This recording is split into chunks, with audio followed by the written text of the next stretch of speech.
नमस्कार मित्रांनो, आपले स्वागत आहे. मृत्यूनंतर काय होतं हा एक असा प्रश्न आहे जो मानवाला युगायुगांपासून सतावत आला आहे. जगात असा एकही मनुष्य नसेल ज्याच्या मनात कधी ना कधी हा विचार आला नसेल. मृत्यू हे आपल्या जीवनातील सर्वात मोठं सत्य आहे. पण तरीही ते एक रहस्य आहे, एक भीती आहे. आपण किती श्रीमंत असो, शक्तिशाली असो किंवा ज्ञानी असो, मृत्यूच्या दारातून प्रत्येकाला जावंच लागतं.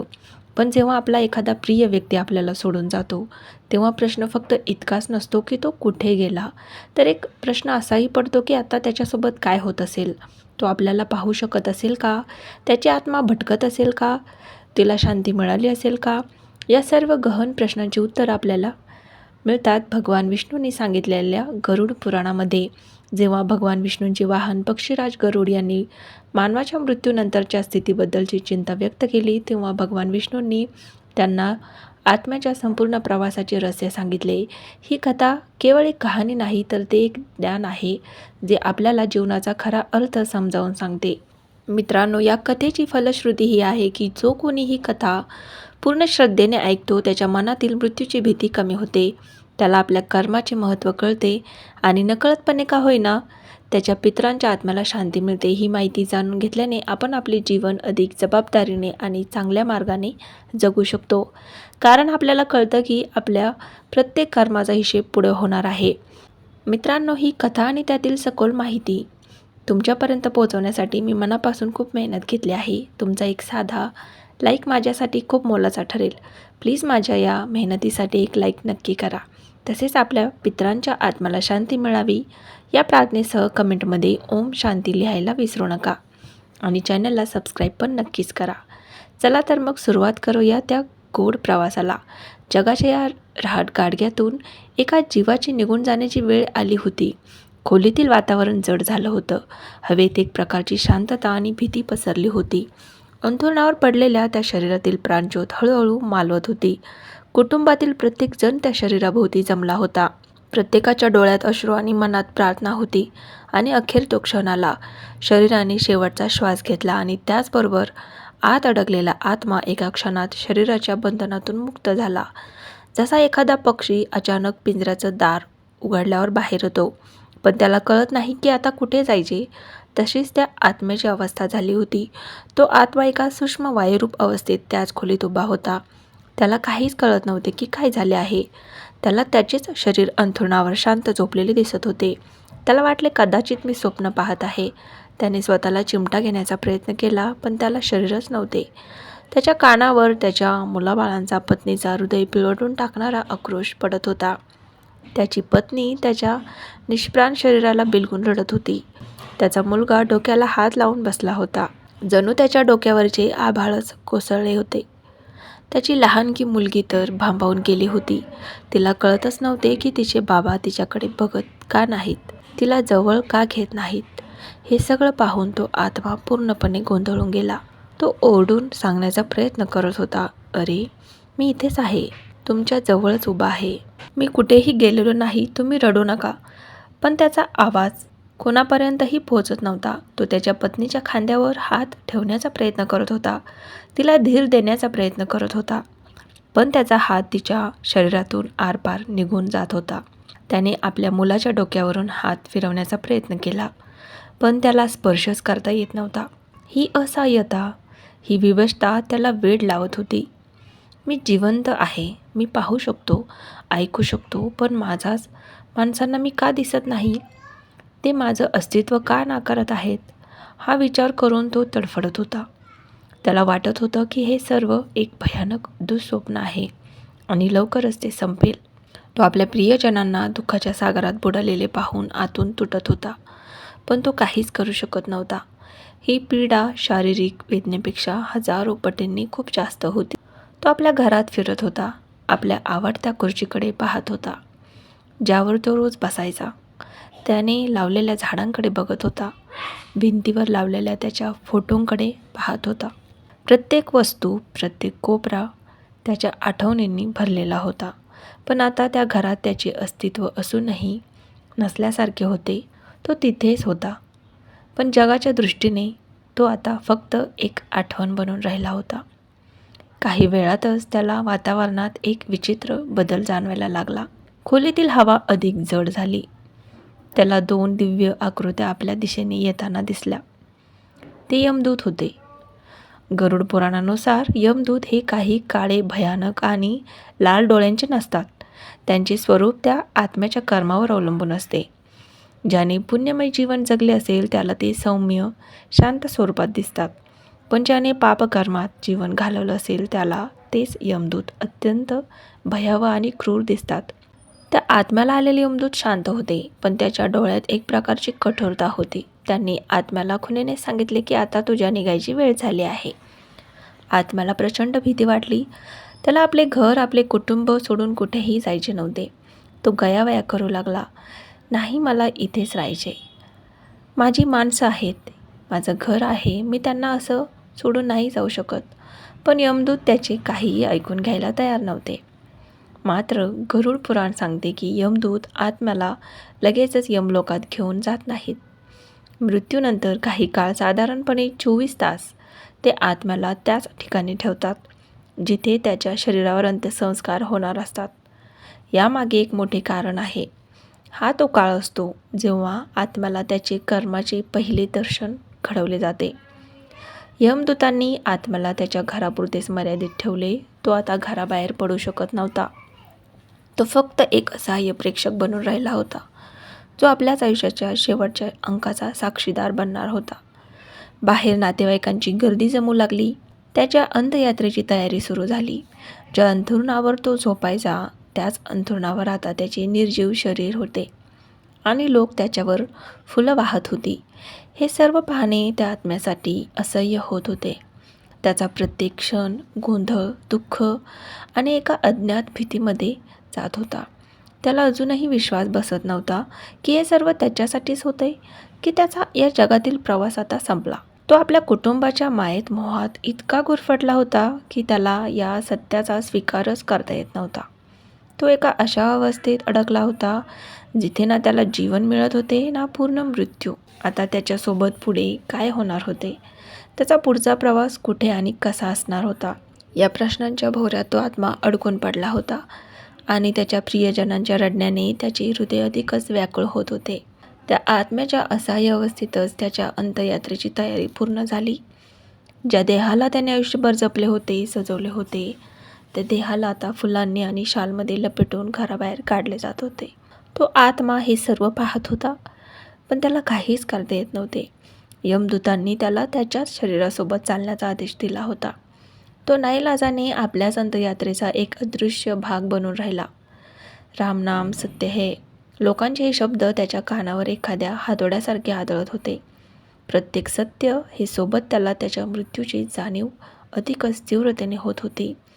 त्याला वाटत होते की मी ओरडून सांगावे, अरे मी जिवंत आहे, मी इथेच आहे. पण त्याचा आवाज त्या गर्दीच्या आवाजात विसरून जात होता. ज्या रस्त्यावरून तो रोज फिरायचा, ज्या लोकांना तो रोज भेटायचा, तेच रस्ते आणि तेच लोक आज त्याच्या शवासोबत चालले होते. काही जणांच्या चेहऱ्यावर खरे दुःख होते, तर काहींच्या चेहऱ्यावर फक्त एक औपचारिकता होती. आत्म्याला आता सर्व काही स्पष्ट दिसत होते. कोणाच्या मनात काय आहे हे त्याला सहज कळत होते. स्मशानभूमी जवळ येऊ लागली तशी त्याची भीती आणखी वाढू लागली. ती जागा जिथे येण्यास जिवंतपणे प्रत्येकजण घाबरतो आणि तेच त्याचे अंतिम स्थान बनणार होते. त्याच्या देहाला एका लाकडाच्या चितेवर ठेवण्यात आले. त्याचा मुलगा, ज्याला त्याने बोट धरून चालायला शिकवले होते, तो आज त्याच्या पार्थिवाला मुख अग्नी देणार होता. ते दृश्य पाहणे त्या आत्म्यासाठी मृत्यूच्या वेदनेपेक्षाही भयंकर होते. मुलाच्या हातात अग्नी पाहून त्याचे हृदय अक्षरशः फाटत होते. त्याला आपल्या मुलाला थांबायचे होते, त्याला मिठी मारून सांगायचे होते, बाळा असं करू नकोस. पण तो फक्त एक मूक साक्षीदार होता. ज्या क्षणी त्याच्या मुलाने चितेला अग्नी दिला, त्या क्षणी आत्म्याला एक प्रचंड मोठा धक्का बसला.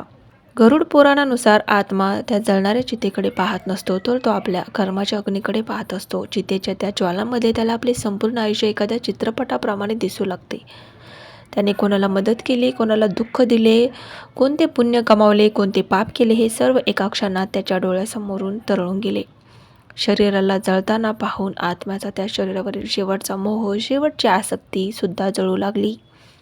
गरुड पुराणात अंत्यसंस्काराचे महत्त्व अत्यंत स्पष्टपणे सांगितले आहे. शरीराला अग्नी देणे म्हणजे केवळ एक मृतदेह नष्ट करणे नाही, तर त्या आत्म्याला त्याच्या भौतिक अस्तित्वाच्या बंधनातून, त्या शरीराच्या मोहपाशातून मुक्त करण्याची एक प्रक्रिया आहे. अग्नी त्या आत्म्याला सांगत असतो की ज्या देहावर तो आयुष्यभर मी म्हणून अधिकार गाजवलास, तो देह आता पंचतत्वात विलीन झाला. आता तू या बंधनातून मुक्त आहेस. जर एखाद्या शरीरावर अंत्यसंस्कार झाले नाही तर आत्मा त्याच मृतदेहाच्या मोहात अडकून राहतो. तो त्याच सडणाऱ्या, कुजणाऱ्या देहाभोवती भटकत राहतो आणि त्याला प्रचंड यातना सहन कराव्या लागतात. म्हणूनच अंत्यसंस्कार हे आत्म्याच्या पुढील प्रवासासाठी अत्यंत आवश्यक आहेत. चितेच्या ज्वाला शांत होऊ लागल्या होत्या. लोकांची गर्दी हळूहळू कमी झाली होती. आता तिथे फक्त राख आणि शांतता उरली होती. आत्मा त्या राखेच्या ढिगाऱ्याकडे पाहत होता, जिथे काही वेळापूर्वी त्याचे अस्तित्व होते.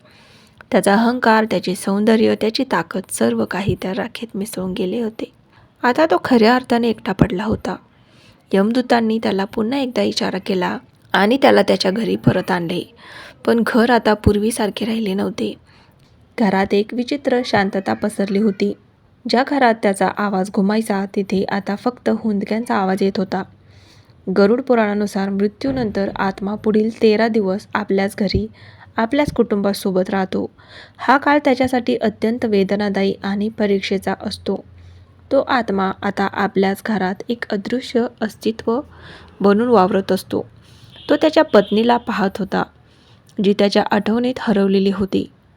ती त्याच्या कपड्यांना छातीशी लावून रडत होती, त्याच्या फोटोशी बोलत होती. तो तिच्या जवळ जाऊन तिला धीर देण्याचा प्रयत्न करत होता, पण ती त्याला अनुभवू शकत नव्हती. तो आपल्या मुलांना पाहत होता, जी आता वडिलांशिवाय पोरकी झाली होती. ते गप्प झाले होते. त्यांच्या चेहऱ्यावरचे हसू हरवले होते. तो त्यांच्यासोबत खेळण्याचा, त्यांना जवळ घेण्याचा प्रयत्न करत होता, पण त्याचे सर्व प्रयत्न व्यर्थ होते. या 13 दिवसात तो आपल्या कुटुंबाच्या प्रत्येक भावनेचा साक्षीदार बनतो. तो पाहतो की त्याच्या जाण्याने कोणाला खरंच दुःख झाले आहे आणि कोण फक्त दिखावा करत आहे.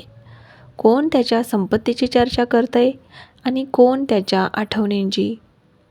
हे सत्य पाहणे त्याच्यासाठी खूप क्लेशकारक असते. तो घरातच असतो, पण त्याला कोणी पाहू शकत नाही. तो सर्वांचे ऐकू शकतो, पण त्याचे कोणी ऐकू शकत नाही. ही एक अशी अवस्था असते जिथे तो जिवंतपणीच्या जगाचा भाग असूनही त्या जगापासून पूर्णपणे तुटलेला असतो. या काळात कुटुंबीय जे त्याच्या नावाने जे काही कर्म करतात, त्याचे थेट फळ त्याला, त्या आत्म्याला मिळत असते. जर कुटुंबीय त्याच्या नावाने दानधर्म करत असतील, गरिबांना अन्न देत असतील, पूजापाठ करत असतील, तर त्यातून निर्माण होणारी सकारात्मक ऊर्जा त्या आत्म्याला मिळते. ही ऊर्जा त्याला पुढील कठीण प्रवासासाठी शक्ती देते, त्याला मनशांती देते. पण या उलट जर घरात कलह असेल, भांडणे असतील, त्याच्याबद्दल अश्रद्धा असेल, तर आत्म्याला प्रचंड कष्ट होतात. तो अधिकच गोंधळून जातो, व्याकुळ होतो.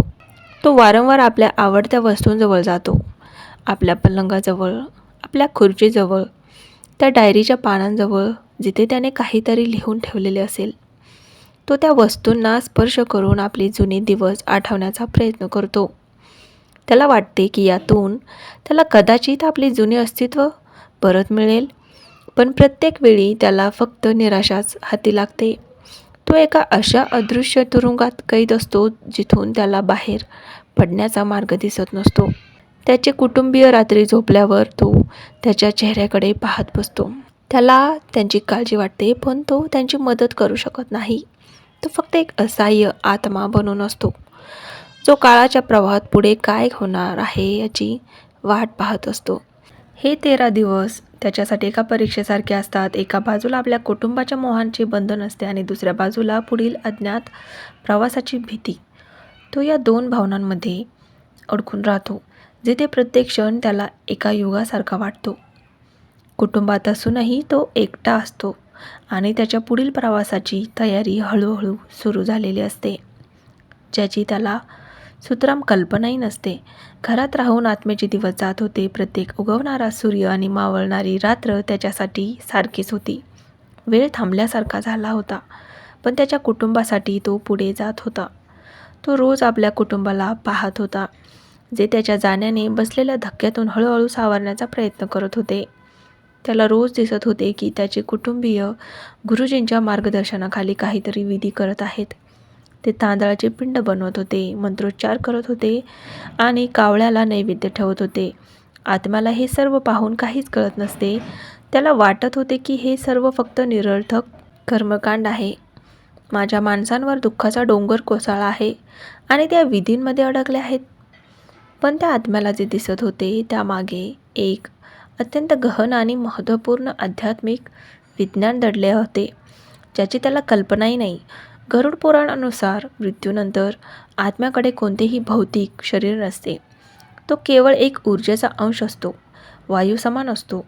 या अवस्थेत तो कोणताही लांबचा प्रवास करू शकत नाही किंवा त्याला भूक, तहान यांसारख्या संवेदनाही जाणवत नाही. यमलोकाचा प्रवास हा अत्यंत खडतर आणि लांबचा आहे. तो प्रवास करण्यासाठी आत्म्याला एका वाहनाची, एका नवीन शरीराची आवश्यकता असते. हे शरीर भौतिक नसते, तर ते सूक्ष्म तत्वांनी बनलेले असते, ज्याला अतिवाहिक शरीर किंवा प्रेत शरीर म्हटले जाते. हे शरीर तयार करण्याची प्रक्रिया मृत्यूनंतर पहिल्या दिवसापासूनच सुरू होते आणि 10व्या दिवशी पूर्ण होते. ही प्रक्रिया म्हणजेच पिंडदान. कुटुंबातील सदस्य जे तांदळाचे पिंड अर्पण करतात, ते केवळ एक प्रतीक नसते, तर त्या प्रत्येक पिंडातून आत्म्याच्या त्या नवीन शरीराच्या एका अवयवाची निर्मिती होत असते. पहिल्या दिवशी जेव्हा आत्म्याच्या मुलाने पिंड अर्पण केला, तेव्हा त्यातून आत्म्याच्या सूक्ष्म शरीराच्या डोक्याची अर्थात मस्तकाची निर्मिती झाली. आत्म्याला अचानक जाणवले की त्याला विचार करण्याचे एक केंद्र मिळाले आहे. त्याची चेतना एका जागी स्थिर झाली आहे.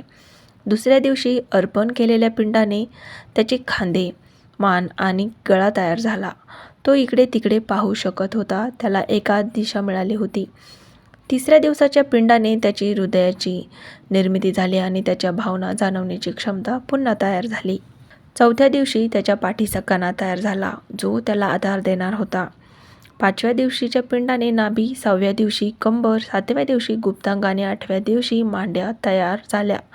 जसजसे त्याच्या शरीराचे अवयव तयार होत होते, तसतसे आत्म्याला स्वतःच्या अस्तित्वाची जाणीव अधिक तीव्रतेने होत होती.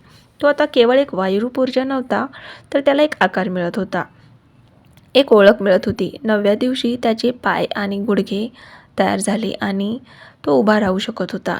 त्याला चालण्याची शक्ती मिळाली होती आणि या शरीराच्या निर्मितीसोबतच त्याच्यामध्ये एक अत्यंत महत्त्वाची संवेदना जागी झाली, ती म्हणजे भूक आणि तहान.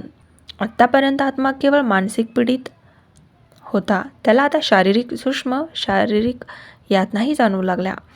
त्याला प्रचंड भूक आणि तहानही लागू लागली. या भुकेल्या आणि तहानलेल्या आत्म्याला तृप्त करण्याचे काम त्याचे कुटुंबीय करत होते. श्राद्ध आणि तर्पणविधी करत होते. ते जे काही अन्नपाणी त्याच्या नावाने अर्पण करत होते, ते त्याला सूक्ष्म रूपात मिळत होते आणि त्यामुळे त्याला पुढील प्रवासासाठी ऊर्जा मिळत होती. इथेच पिंडदान आणि श्राद्ध कर्माचे महत्त्व दडलेले आहे. जर एखाद्या आत्म्यासाठी हे विधी केले गेले नाहीत, तर त्याला अतिवाहक शरीर मिळत नाही. तो आत्मा शरीरहीन, भुकेला आणि तहानलेला भटकत राहतो. त्याला यमलोकापर्यंत जाण्याची शक्तीच मिळत नाही आणि तो पृथ्वी लोकातच एक अतृप्त आत्मा म्हणून अनंत काळ अडकून राहतो, ज्याला आपण भूतप्रेत म्हणतो. त्याला प्रचंड कष्ट आणि यातना सहन कराव्या लागतात. म्हणूनच शास्त्रानुसार मृत्यूनंतर हे विधी करणे केवळ एक परंपरा नाही, तर त्या आत्म्याच्या सद्गतीसाठी अत्यंत आवश्यक आहे. अखेर तो 10वा दिवस उजाडला. आज पिंडदान कर्माचा शेवटचा दिवस होता. आजच्या पिंडाने त्याचे शरीराचा शेवटचा भाग म्हणजेच पोटाची आणि पचन संस्थेची निर्मिती झाली. आता त्याचे अतिवाहक शरीर पूर्णपणे तयार झाले होते. आत्म्याला स्वतःच्या पूर्ण शरीराचे अस्तित्व जाणवत होते. तो आता एका ठिकाणी स्थिर उभा होता. त्याला एक आकार मिळाला होता. त्याच्यातील गोंधळ कमी झाला होता आणि आता त्याला कळू लागले होते की त्याच्यासोबत जे काही होत आहे ते एका मोठ्या प्रवासाची तयारी आहे. ज्या क्षणी त्याचे शरीर पूर्ण तयार झाले त्याच क्षणी यमदूतांची त्याच्याप्रती असलेली वागणूक बदलली. आत्तापर्यंत ते शांतपणे अदृश्य रूपात त्याच्यावर फक्त नजर ठेवून होते, पण आता त्याच्यात एक प्रकारची कठोरता आली. त्यांनी आत्म्याला स्पष्ट संकेत दिला की पृथ्वीलोकावरील तुझा मुक्काम आता संपला आहे. तुझा मोह, तुझी माया, तुझे कुटुंब या सर्वांचा त्याग करून आता पुढच्या प्रवासाला निघण्याची वेळ आली आहे. आत्म्याच्या मनात धस्स झाले. त्याला मिळालेले नवीन शरीर हे काही पृथ्वीवर राहण्यासाठी नव्हते, तर ते यमलोकाच्या दिशेने प्रवास करण्यासाठी मिळालेले एक वाहन होते, याची त्याला आता जाणीव झाली होती. घरातले दिवसांपासून सून त्याचे असलेले अदृश्य अस्तित्व आता संपणार होते. ज्या घराच्या भिंतींना, ज्या माणसांना तो आपलं समजून कवटाळू पाहत होता, त्या सर्वांना आता कायमचे सोडून जावे लागणार होते.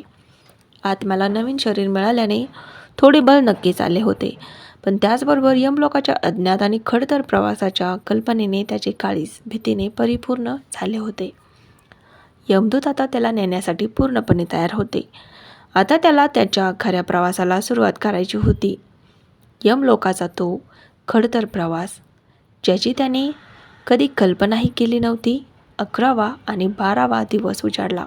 या दिवसांचे श्राद्ध कर्म हे आत्म्याच्या प्रवासासाठी अत्यंत महत्त्वाचे होते. कुटुंबाने अर्पण केलेले भोजन हे त्या आत्म्यासाठी यमलोकाच्या वर्षभराच्या प्रवासाची शिदोरी होती.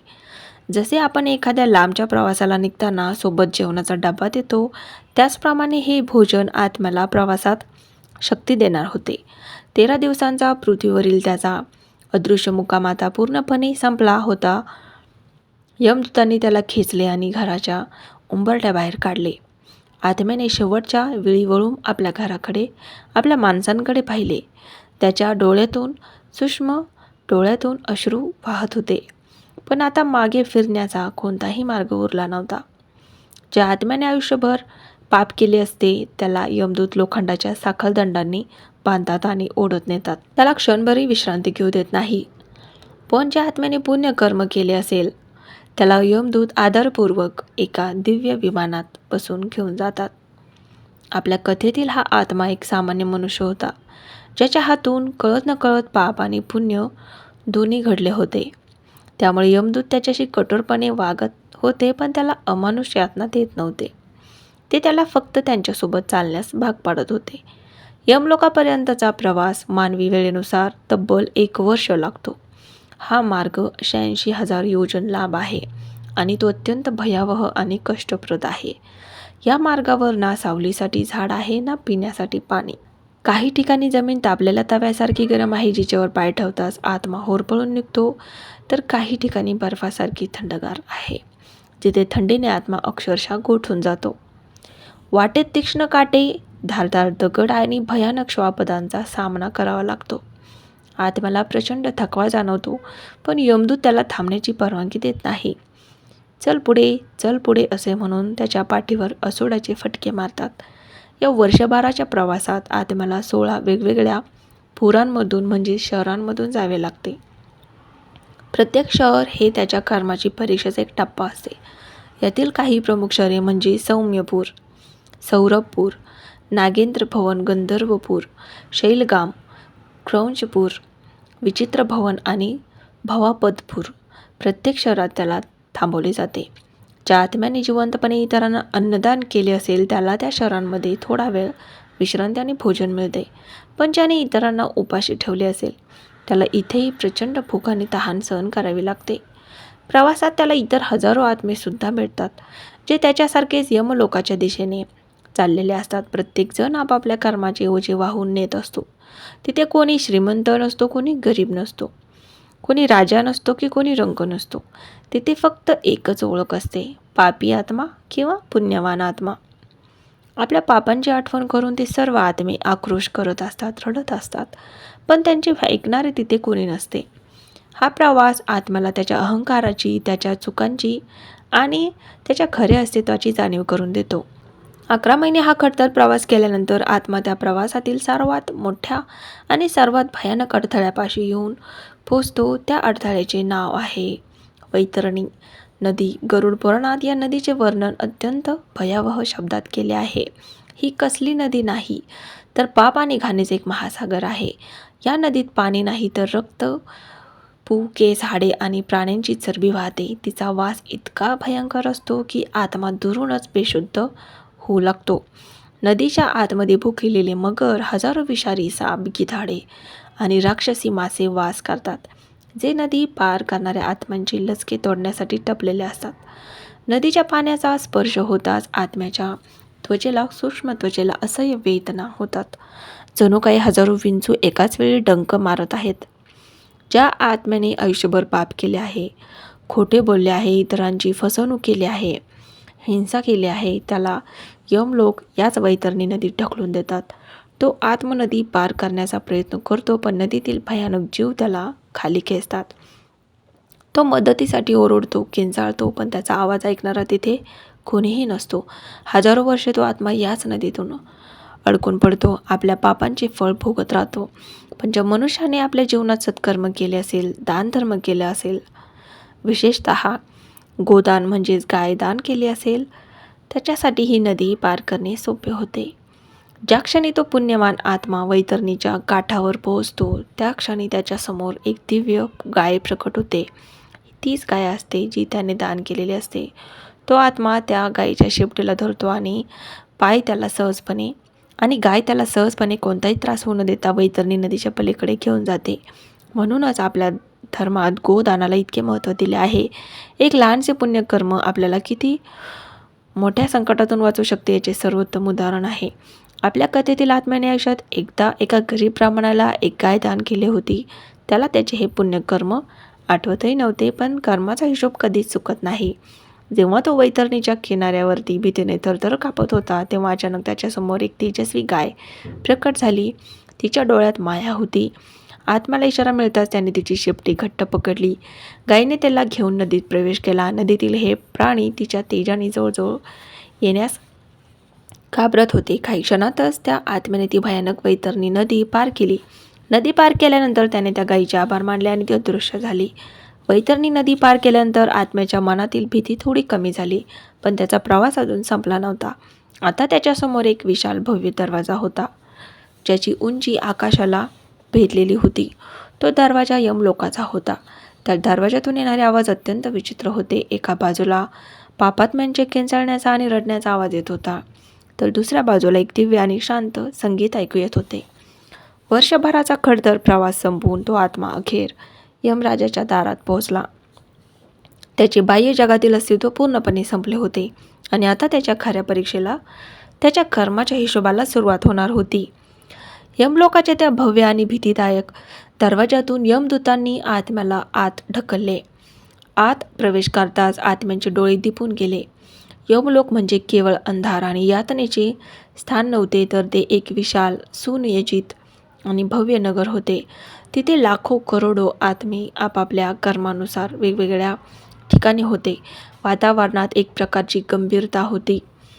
एक असा धाक होता जिथे कोणीही खोटे बोलण्याचे धाडस करू शकत नव्हते. यमदूत त्या आत्म्याला एका विशाल सभागृहाच्या दिशेने घेऊन जात होते. ते सभागृह म्हणजे साक्षात धर्मराज यमराजांचा दरबार होता. दरबारात पोहोचताच आत्म्याची बोबडी वळली. त्याने कल्पना केली होती की यमराज हे एखाद्या राक्षसाप्रमाणे शिंगे असलेले, लाल डोळ्यांचे आणि भयानक असतील. पण त्यांच्यासमोर जे दृश्य होते ते पूर्णपणे वेगळे होते.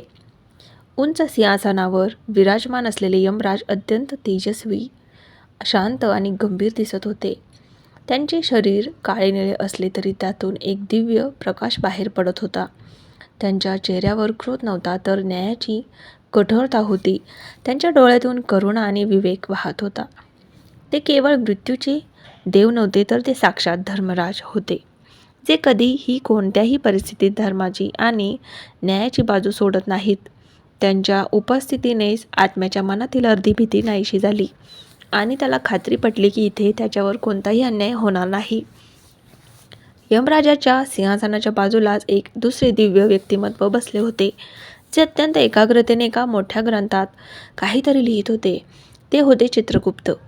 सृष्टीतील प्रत्येक जीवाच्या जन्मापासून ते मृत्यूपर्यंतच्या प्रत्येक कर्माचा, प्रत्येक विचाराचा आणि प्रत्येक भावनेचा हिशोब ठेवणारे देव. त्यांच्याकडे जो ग्रंथ होता त्याला अग्नसंधानी म्हटले जाते. हा काही सामान्य ग्रंथ नव्हता. यात केवळ मनुष्याने केलेल्या बाह्यकर्माची नोंद नव्हती, तर त्याच्या मनात आलेल्या प्रत्येक विचाराची, त्याने दाबून टाकलेल्या प्रत्येक इच्छेची आणि त्याच्या कर्मामागील हेतूचीही नोंद होती. तुम्ही केलेले एखादं दान दिखाव्यासाठी होतं की खऱ्या मनाने तुम्ही केलेली एखादी मदत स्वार्थासाठी होती की करुणेपोटी, हे सर्व चित्रगुप्तांच्या लेखणीतून सुटत नसे. यमदूतांनी आत्म्याला यमराजाच्या समोर उभे केले. आत्म्याने थरथर कापत यमराजांना प्रणाम केला. दरबारात एकदम शांतता पसरली. यमराजांनी चित्रगुप्तांकडे पाहिले आणि खुणेनेच त्या आत्म्याचा कर्मलेखा सादर केला. चित्रगुप्तांनी आपला ग्रंथ उघडला. ग्रंथ उघडताच त्यातून एक दिव्य प्रकाश बाहेर आला आणि त्याने आत्म्यासमोर एका मोठ्या पडद्याचे रूप घेतले आणि त्या पडद्यावर आत्म्याचे संपूर्ण जीवन एखाद्या चित्रपटाप्रमाणे दिसू लागले. जन्माच्या वेळी त्याचे पहिले रडणे, बालपणीचे त्याचे खेळ, त्याने आईवडिलांना दिलेला आनंद आणि कधीतरी दिलेला त्रास, त्याचे शिक्षण, त्याची मैत्री, त्याचे प्रेम, त्याचा विवाह, त्याची मुले, सर्व काही जसेच्या तसे त्याच्या त्या डोळ्यासमोर उभे राहिले. सुरुवातीला आपल्या आयुष्यातील आनंदाचे क्षण पाहून आत्म्याला थोडे बरे वाटले, पण हळूहळू चित्रपटाचा रोख बदलू लागला. त्यांनी जिवंतपणे जे जे काही वाईट केले होते ते सर्व आता समोर येऊ लागले. त्याने व्यापारात केलेली फसवणूक, मित्राला दिलेला दगा, रागाच्या भरात पत्नीला बोललेले अपशब्द, त्याने तोडलेली वचने, बोललेली खोटी आश्वासने, सर्व काही पुराव्यासकट त्याच्यासमोर होते. त्याने कोणाचे मन दुखावले होते, तेव्हा त्या व्यक्तीला काय वेदना झाल्या होत्या हे सुद्धा त्याला आता स्वतः अनुभवता येत होते. ज्या व्यक्तीचा त्याने अपमान केला होता त्या अपमानाची आग आता त्याला स्वतःला जाणवत होती. त्याने लपवून ठेवलेली प्रत्येक गोष्ट, प्रत्येक रहस्य आता त्या दरबारात उघड झाले होते. ज्या चुका तो विसरून गेला होता, ज्या पापांना तो किरकोळ समजत होता आणि त्या सर्वांची तीव्रता आता त्याला कळत होती. तो काहीही लपवू शकत नव्हता, कोणतेही कारण देऊ शकत नव्हता. तो फक्त एक मूक प्रेक्षक बनून आपल्याच कर्माचा साक्षीदार बनला होता. गरुड पुराणानुसार हा क्षण आत्म्यासाठी सर्वात कठीण असतो, कारण इथे त्याला कोणी शिक्षा देत नसते, तर त्याची कर्मच त्याला आरसा दाखवत असतात. चित्रपटात केवळ वाईट गोष्टीच नव्हत्या, त्याने केलेली पुण्यकर्मी होती. त्याने एका भुकेल्या भिकाऱ्याला दिलेली भाकरी, एका तहानलेल्या मुक्या जनावराला पाजलेले पाणी, नकळतपणे एका गरजू विद्यार्थ्याला केलेली मदत आणि सर्वात महत्त्वाचे म्हणजे त्याने दान केलेली ती गाय, हे सर्व पाहून त्याला क्षणभर बरे वाटले. अखेरीस त्याचा मृत्यूचा क्षण आला आणि तो चित्रपट संपला. आत्मा आता स्तब्ध उभा होता. त्याचे डोके शरमेने आणि पश्चातापाने खाली झुकले होते. त्याच्या डोळ्यातून अश्रू वाहत होते. त्याला आता आपल्या चुकांची पूर्ण जाणीव झाली होती. त्याला कळले होते की त्याचे जीवन कितीतरी पटीने चांगले असू शकले असते, पण त्याने अनेक संधी वाया घालवल्या होत्या. चित्रगुप्तांनी आपला ग्रंथ बंद केला आणि ते आदराने उभे राहिले. त्यांनी यमराजांना सांगितले, हे धर्मराज, या जीवाने आपल्या आयुष्यात सुखदुःख, पाप पुण्य दोन्ही कमावले आहे. याच्या हातून अनेक चुका घडल्या आहेत, पण याने काही सत्कर्मे केले आहेत. याने केलेल्या गोदानाच्या पुण्यामुळेच हा वैतरणी नदी पार करू शकला. आता याच्या पापपुण्याचा अंतिम निवाडा आपण करावा. यमराजांनी शांतपणे सर्व काही ऐकून घेतले. गरुड पुराणात सांगितले आहे की यमराजांच्या दरबारात पाप पुण्याचा हिशोब केवळ संख्येवर होत नाही, तर कर्माच्या तीव्रतेवर होतो आणि त्यामागील भावनेवर होतो. एखाद्याने 1000 वेळा पूजा केली असेल, पण अहंकाराने केली असेल तर त्याचे फळ शून्य असते. आणि एखाद्याने आयुष्यात एकदाच पण खऱ्या अर्थाने, खऱ्या हृदयाने एखाद्याची मदत केली असेल, तर ते एक पुण्य 1000 पापांवर भारी पडू शकते. संपूर्ण दरबार रात पुन्हा एकदा शांतता पसरली. त्या आत्म्याचे उदय धडधडत होते. त्याचा सूक्ष्म श्वास रोखला गेला होता.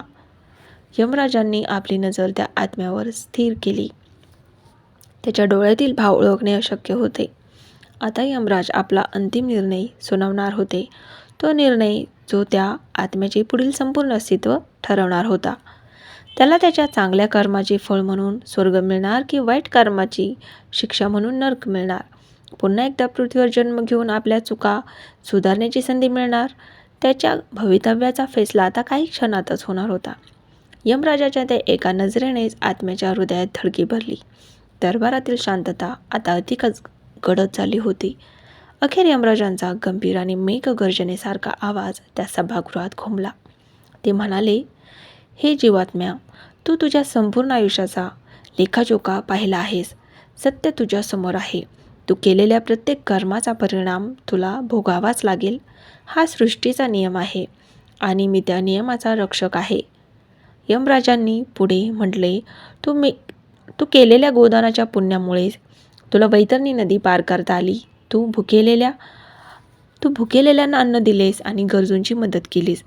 त्या सत्कर्माचे फळ तुला अवश्य मिळेल. पण त्याचबरोबर तू स्वार्थासाठी खोटे बोललास, अनेकांची मने दुखवलीस आणि आपल्या कर्तव्यात अनेकदा कसूर केला. या पापांची शिक्षासुद्धा तुला भोगावी लागेल. कर्माच्या हिशोबात कोणतीही सवलत नसते. यमराजांनी आपला अंतिम निर्णय सुनावला. त्यांनी त्याला सांगितले की या आत्म्याच्या पुण्याची पारडी जड असली तरी पापांचे ही कमी नाही. त्यामुळे त्याला थेट स्वर्ग किंवा थेट पुनर्जन्म मिळणार नाही. प्रथम त्याला त्याच्या पापांपासून शुद्ध व्हावे लागेल. न्यायाचा पहिला परिणाम नरक. ज्या आत्म्यांच्या पापांची पारडे पुण्याच्या पारड्यापेक्षा जड असते त्यांना त्यांच्या वाईट कर्माची शिक्षा भोगण्यासाठी यमलोकाच्या दक्षिण दरवाजातून नरकात पाठवले जाते. गरुड पुराणानुसार नरक हे कोणतेही एक स्थान नाही, तर ते वेगवेगळ्या शिक्षांसाठी एक बनवलेले 28 प्रकारचे लोक आहेत. प्रत्येक पापासाठी एक विशिष्ट नरक आणि एक विशिष्ट शिक्षा ठरलेली आहे. उदाहरणार्थ, इतरांची संपत्ती हडपणाऱ्यांना तामिश्र नरकात, तर खोटे बोलून फसवणूक करणाऱ्यांना अंधता मिश्र नरकात पाठवले जाते. प्राण्यांची निर्दयीपणे हत्या करणाऱ्यांना कुंभीपाक नावाच्या नरकात उकळत्या तेलात तळले जाते.